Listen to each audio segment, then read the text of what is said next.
Okay, geometry सीखने के लिए सबसे ज़्यादा इम्पोर्टेंट है दो चीज़ जानना, लाइंस और एंगल्स को। अगर ये आप समझ गए ना तो समझिए ज्योमेट्री सीखना आपके लिए बहुत आसान हो गया। आइए मैं कुछ चीज़ें आपको सिखाता हूँ। सबसे पहले तो ये जानना आपके लिए ज़रूरी होगा कि एंगल्स कितने टाइप के होते हैं। I have already mention over here, जरा देखिए। टाइप ऑफ एंगल में सबसे पहला नाम आपने सुना होगा जीरो एंगल। क्या आपने सुना है? जीरो एंगल से मेरा तात्पर्य है 0 डिग्री, 0 डिग्री, ठीक है ना। जब कभी भी किसी भी लाइन के बीच में 0 डिग्री का कोण बने, समवेयर लाइक ओवरलैपिंग सिचुएशन, तो वहां पर 0 डिग्री वाला नाम आता है, ठीक है ना। दूसरा एक और आपने सुना होगा एक्यूट एंगल। सुना है कि नहीं सुना है? इसी से आपने सुना होगा एक्यूट एंगल, ट्रायंगल वाली बात भी, ठीक है ना। एक्यूट एंगल क्या होता है?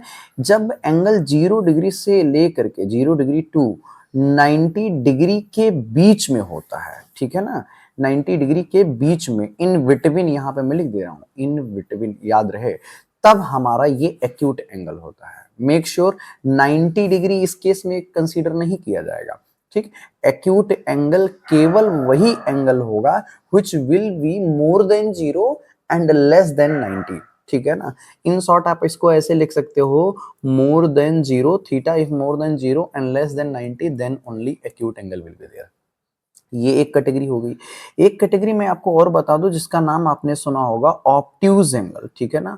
ऑब्ट्यूज एंगल क्या होता है? ऑब्ट्यूज एंगल मतलब ये होता है एक ऐसा angle which must be more than, mean to say if theta is more than 90 degree and less than 180 degree, 90 degree से ज्यादा 180 डिग्री से कम अगर होता है तो ऐसे कोण को ऑब्ट्यूज एंगल बोलते हैं, यानी कि हिंदी में इसे अधिक कोण बोलते हैं। बात समझ में है ना।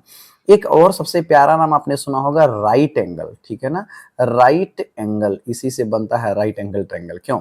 तो राइट एंगल में क्या होता है? 90 डिग्री, मतलब ये one and only angle will be there that is 90 degree. जब 90 डिग्री का कोण बनता है तब राइट एंगल होता है। मैं आपको दिखाऊं, कुछ ऐसा यहाँ पे बना है, तो ये एक 90 डिग्री का कोण बना है। ऑब्ट्यूज वाला बताऊं आपको, जैसे मान लो ये ऐसे लाइन मैंने ड्रॉ कर दिया, तो अब ये जो कोण बन रहा है ना, ये 90 से ज्यादा है और 180 से कम है, तो ये ऑब्ट्यूज की कैटेगरी में आ जाएगा। एक्यूट की कैटेगरी में आने वाला एंगल कैसा होगा? ऐसा होगा, ये 90 से कम है और 0 से ज्यादा है, ये जो कोण आएगा थीटा आएगा, ठीक है ना, इस तरीके से। और जीरो एंगल क्या होगा? ये सीधी लाइन अपने आप में, कोई ये करो लाइन ड्रॉ कर दे इसी के ऊपर, तो मतलब क्या हुआ, नॉर्मली हम लोग ऊपर इधर ड्रॉ करते, इधर करते, इधर करते, लेकिन उसी के ऊपर ओवरलैप हो गया तो एंगल चेंज ही नहीं हुआ, दैट मींस 0 डिग्री एंगल, ठीक है ना। That is what the case is. यहाँ भी थीटा आप कर लो। इसके बाद एक और टाइप होता है, मैं आपको बता दूं, जिसे बोला जाता है स्ट्रेट एंगल।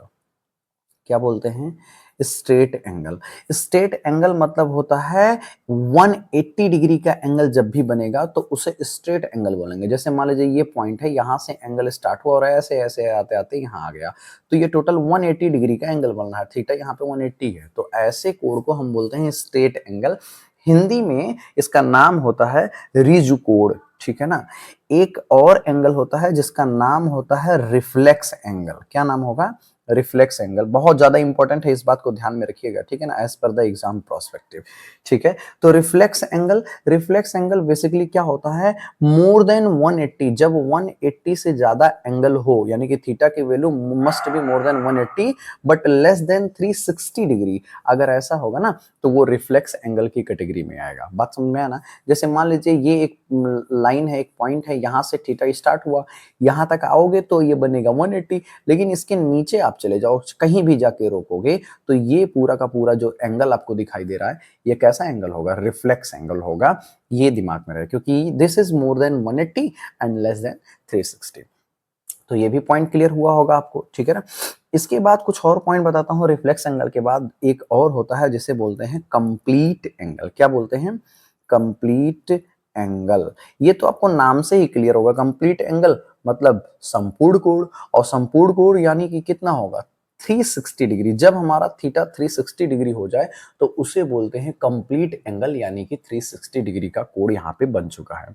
ये कुछ टाइप ऑफ एंगल्स होते हैं, अगर इनके बारे में आपको आइडिया होगा तो क्वेश्चंस को पढ़ते टाइम आप डिकोड कर पाओगे उसकी लैंग्वेज को, और परफॉर्म भी बहुत अच्छे से कर पाओगे। उम्मीद है ये बातें आपको समझ में आ गई ना। अब दो बहुत विशेष बातें मैं और आपको बताने वाला हूं एंगल के बेस में, जो क्वेश्चन के प्रोस्पेक्टिव से बहुत ज्यादा इंपॉर्टेंट है।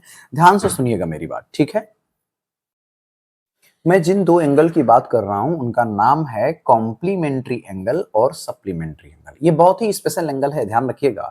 मतलब ये कंडीशन ऐसा है कि अगर आपको ऐसा मिले कि दो एंगल मान लो अल्फा और बीटा है और उनको ऐड करने पे आपको 90 डिग्री मिल रहा है, तो इसको हम लोग बोलेंगे complementary angle. Make sure condition is that कि alpha plus beta must be 90 degree. यहां पे नहीं दिख रहा है, मैं यहां पे लिख दे रहा हूं, ठीक है ना, मस्ट बी 90 डिग्री।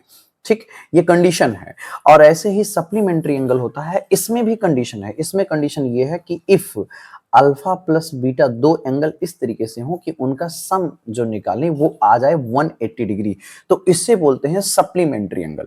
हिंदी में इसका नाम होता है पूरक कोण, इसका नाम होता है संपूरक कोण। हो सकता है बचपन की पढ़ाई में आपने थोड़ा बहुत इसके बारे में सीखा हो, सुना हो, क्लास 8th एंड ऑल में, ठीक है ना।